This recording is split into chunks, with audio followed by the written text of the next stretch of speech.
给大，你提起那里皮坤呀，赔了不来呗？今天真跑了。ဖြစ်ချင်တာတွေဖြစ်ခွင့်ရခဲ့ပေမဲ့ဖြစ်ချင်တာတွေဖြစ်ခွင့်မရခဲ့စဉ်ကဖြစ်ချင်တာတွေဖြစ်ခွင့်ရတဲ့ဘဝကိုတားလို့ချင်ခဲ့တာအမှန်ပါအဖေရဲ့အခုတော့ဖြစ်ချင်တာတွေဖြစ်ခွင့်မရတဲ့ဘဝနဲ့ဖြစ်ချင်တာတွေဖြစ်ခွင့်ရလာပြီဆိုတော့ဖြစ်ချင်တာတွေဖြစ်ခွင့်မရတဲ့ဘဝကိုပြန်မသွားချင်တော့ဘာဖြစ်လို့လဲဆိုတော့ဖြစ်ချင်တာတွေဖြစ်ခွင့်မရတဲ့ဘဝကဖြစ်ချင်တာတွေဖြစ်ခွင့်ရတဲ့ဘဝလို့ဖြစ်ချင်တာတွေဖြစ်ခွင့်မရဘူးရှောင်းနေတာပဲကွာ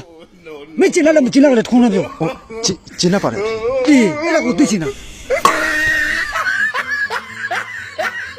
ကြာခဏကနင်းအမေဖုံးဆက်လာတယ် ဘာလဲကွာ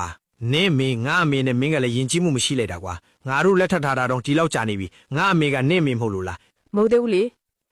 ဒါဆိုငါအမေကငါအမေနင်းအမေကလည်းငါအမေအဲ့လိုဆိုငါဘယ်လိုခေါ်ရမှာလဲ အဲ့ဒါဆိုငါတို့အမေလို့ပဲခေါ်ဟုတ်ပြီလားဒါဆိုခဏကငါတို့အမေဖုန်းဆက်တော့မပြောလဲ ငါတို့အမေဖုံးဆက်တာကဒီတစ်ပတ်ပိတ်ရကြရင်ငါတို့အမေအိမ်ကိုထမင်းလာစားအောင်နဲ့ဒါပေမဲ့ငါတို့အမေအဲ့လိုမပြောခင်ကတည်းကငါတို့အမေကလည်းဒီတစ်ပတ်ပိတ်ရကြရင်ငါတို့အမေအိမ်ကိုထမင်းလာစားဖို့ပြောထားပြီးသားငါတို့အမေကငါတို့အမေအတွက်ကြက်၃កောင်ပေးလိုက်တယ်ငါတို့အိမ်သွားရင်ငါတို့အမေစီတခါတည်းယူသွားပေးလိုက်အောင်နဲ့ငါတို့အမေကလည်းငါတို့အမေအတွက်ဝက်ဥကြောင်၃ပိတ်တာပင်ထားပေးတယ်ငါတို့အိမ်သွားရင်ငါတို့အမေစီတခါတည်းယူသွားပေးလိုက်အောင်နဲ့အဲ့ဒါဒီတစ်ပတ်ပိတ်ရကြရင်တို့တွေကငါတို့အမေအိမ်ကိုထမင်းသွားစားရမှာလားဒါမှမဟုတ်ငါတို့အမေအိမ်ကိုပဲသွားစားရမှာလားနင်မဲငါတို့အမေစီဖုံးဆက်ပြီးမေးကြည့်လိုက် ဘာအမေစီဖုန်းဆက်ရမှာလဲ ငါတို့အမေစီရေ အဲ့ဒါကငါအမေကနင့်အမေကိုကြက်ပေးတာလားဒါမှမဟုတ်နင့်အမေကငါအမေကိုဝက်ဥကြောင်ပေးတာလား နေပါဦးငါတို့လက်ထပ်ထားတာဒီလောက်ကြာနေပြီကိုနင်ကခုထိငါအမေနင့်အမေလုံနေတော့လားနင်ကတကယ်ပဲယဉ်ကျေးမှုမရှိဘူးငါအမေကနင့်အမေမဟုတ်လို့လား ငါအမေကနင့်အမေ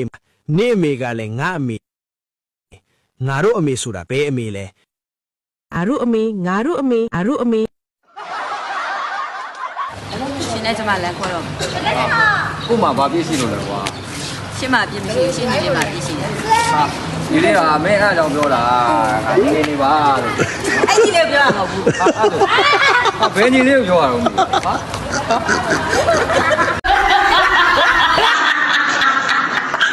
အော်မမြင့်မနေ့ကလူမတိုင်းနဲ့ဗီဒီယိုရိုက်ဖို့ရှိရနော်အောက်ကိုဖုန်းဆက်လာဟုတ်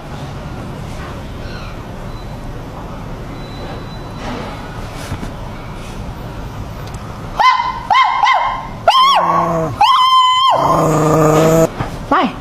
ရန်တွေ့အော်ပေးငါပြောမယ်